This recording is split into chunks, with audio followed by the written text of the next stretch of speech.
Assalamualaikum warahmatullahi wabarakatuh. Kami dari kelompok 3. Anggota kami yaitu 1. Arya Fadakri, 2. Afiansa Ardana, 3. Ainum Rendika Sabani, 4. Nita Budi Emilia, 5. Nova Ramadanita, 6. Salsabila Savana.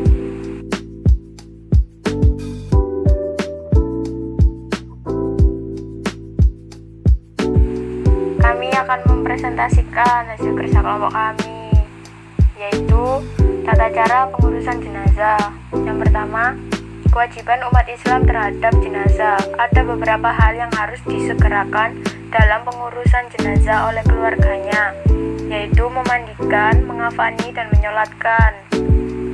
Yang terakhir, menguburnya. Namun, sebelum mayat itu dimandikan, ada beberapa hal yang harus diperhatikan, seperti pertama, pejamkanlah matanya dan mohonkanlah ampun kepada Allah Subhanahu wa Ta'ala atas segala dosanya. Yang kedua, tutuplah seluruh badannya dengan kain sebagai penghormatan dan agar tidak kelihatan auratnya. Yang ketiga, ditempatkan di tempat yang aman dari jangkauan binatang. Dan yang terakhir, keempat, bagi keluarga dan sahabat-sahabat dekatnya boleh mencium si mayat.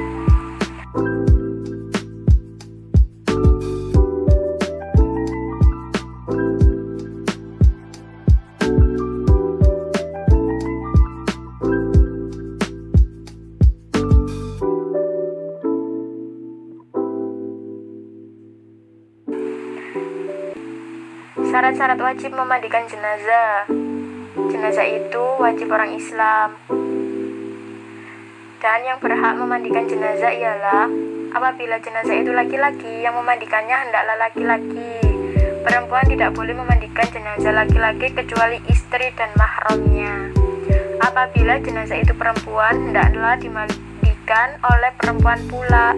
Laki-laki tidak boleh memandikan kecuali suami atau mahramnya. Apabila jenazah itu seorang istri, sementara suami dan mahramnya ada semua, suami lebih berhak untuk memandikan istrinya. Apabila jenazah itu seorang suami, sementara istri dan mahramnya ada semua, istri lebih berhak untuk memandikan suaminya.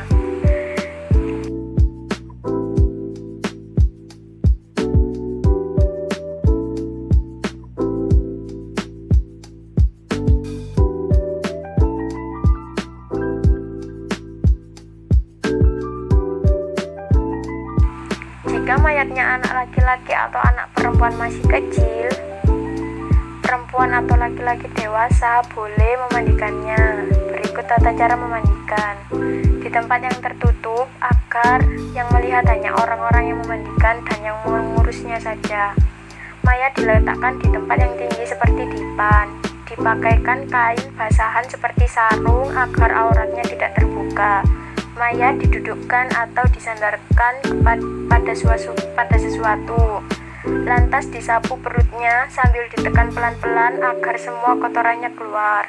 Setelah itu dibersihkan dengan tangan kiri, dan yang memandikannya dilanjutkan mengenakan sarung tangan. Dalam hal ini boleh memakai wangi-wangian agar tidak terganggu bau kotoran si mayat.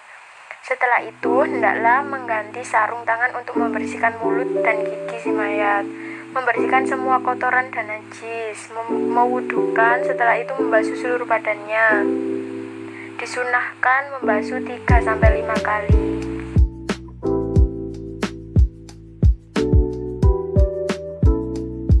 Mengafani jenazah. Kain kafan paling tidak 1 lapis, sebaiknya 3 lapis bagi mayat laki-laki dan 5 lapis bagi mayat perempuan. Setiap 1 lapis diantaranya merupakan kain basahan. Abu Salamah radhiyallahu an menceritakan bahwa ia pernah bertanya kepada Aisyah radhiyallahu an, berapa lapiskah kain kafan Rasulullah SAW? 3 lapis kain putih, jawab Aisyah. Hadis riwayat Muslim. Cara membungkusnya adalah hantarkan kain kafan helai demi helai dengan menaburkan kapur barus pada tiap lapisnya. Kemudian si mayat diletakkan di atasnya. Kedua tangannya dilipat di atas dada dengan tangan kanan di atas tangan kiri. Mengafaninya pun tidak boleh asal-asalan. Apabila kalian mengafani mayat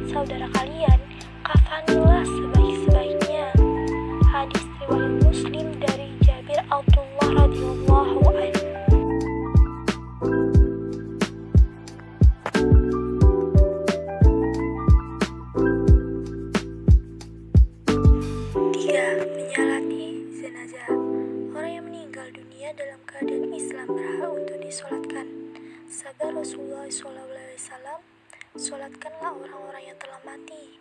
Hadis riwayat Ibnu Majah. Solatkanlah olehmu orang-orang yang mengucapkan la ilaha illallah. Hadis riwayat Daruqutni. Untuk bisa disolati, keadaan si mayat haruslah yang pertama, suci, baik badan, tempat maupun kafan. Yang kedua, sudah dimandikan dan dikafani. Yang terakhir, jenazah sudah berada di depan orang yang menyolatkan atau sebelah kiblat. Tata cara pelaksanaan sholat jenazah adalah sebagai berikut. Yang pertama, jenazah diletakkan di depan jemaah. Apabila mayat laki-laki, imam berdiri di dekat kepala jenazah. Apabila mayat perempuan, imam berdiri di dekat perut jenazah. Dan kedua, imam berdiri paling depan diikuti oleh makmum. Jika yang mensolati sedikit, usahakan dibuat 3 baris atau shaf.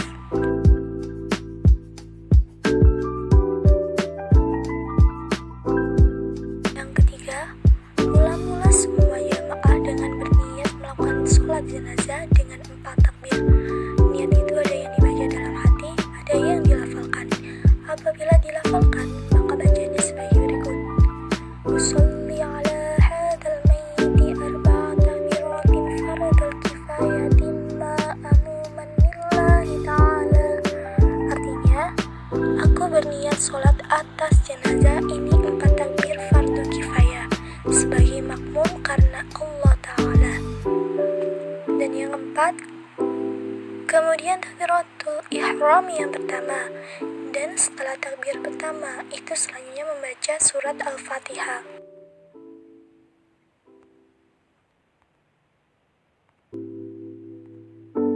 Selanjutnya, takbir yang kedua, dan setelah itu membaca sholawat atas Nabi Muhammad SAW. Allahumma sholli ala Muhammadin wa ala ali Muhammad. Dan selanjutnya, takbir yang keempat dilanjutkan dengan membaca doa sebagai berikut. Allahumma ghfirlahu warhamhu wa'afihi wa'fu anhu. Artinya, ya Allah, ampunilah ia, kasihanilah ia, sejahterakanlah ia, maafkanlah kesalahannya.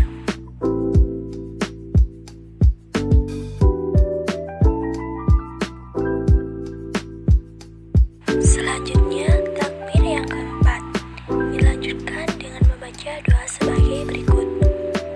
Allahumma la tahrimna ajrahu wa la taftinna ba'dahu waghfir lana wa lahu. Artinya, ya Allah, janganlah Engkau menjadikan kami penghalang dari mendapatkan pahalanya, dan janganlah Engkau beri kami fitnah sepeninggalannya, dan ampunilah kami dan ia. Hadis riwayat Hakim. Dan yang terakhir, membaca salam sambil menoleh ke kanan dan ke kiri.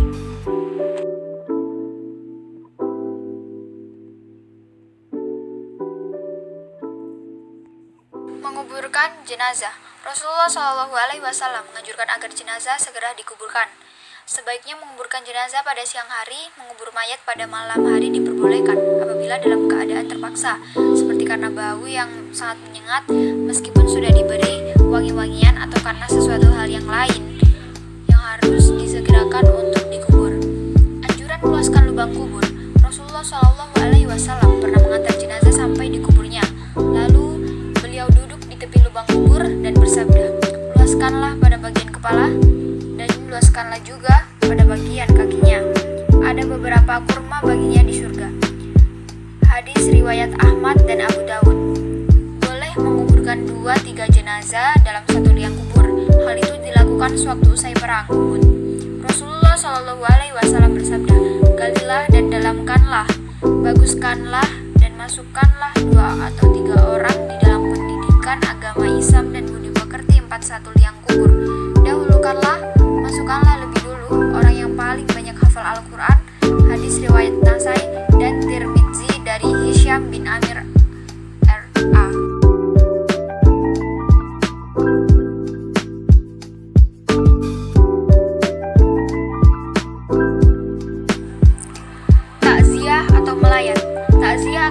mayat adalah dengan maksud menghibur atau memberi semangat dan untuk mengunjungi orang yang sedang tertimpa musibah kematian.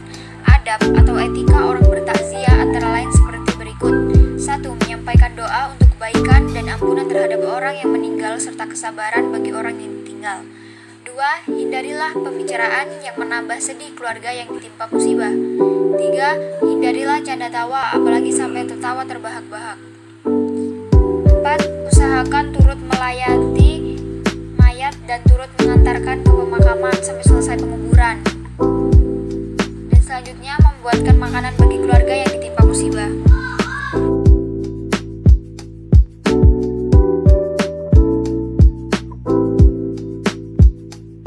Ziarah kubur. Ziarah artinya berkunjung. Kubur artinya kuburan. Ziarah kubur artinya berkunjung ke kuburan dengan niat mendoakan orang yang sudah meninggal dan mengingat kematian. Di antara hikmah dari ziarah kubur antara lain seperti berikut. 1. Mengingat kematian. 2. Dapat bersikap zuhud atau menjauhkan diri dari sifat keduniawian. 3. Selalu ingat berbuat baik sebagai bekal kelak di alam kubur dan hari akhir. Mendoakan si mayat agar Allah Subhanahu wa Ta'ala mengampuni segala dosanya, menerima amal baiknya, dan mendapat ridhonya.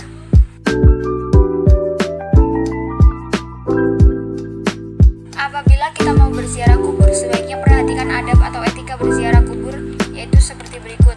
Ketika mau berziarah, niatkan dengan ikhlas karena Allah Subhanahu wa Ta'ala. Tunduk hati dan merasa diawasi oleh Allah Subhanahu wa Ta'ala. Sesampai di pintu kuburan, ucapkan salam. Tidak banyak bicara mengenai urusan dunia di atas kuburan. Berdoa untuk ampunan dan kesejahteraan si mayat di alam barzah dan akhirat kelak. Diusahakan tidak berjalan melangkahi kuburan atau menduduki nisan tanda kuburan.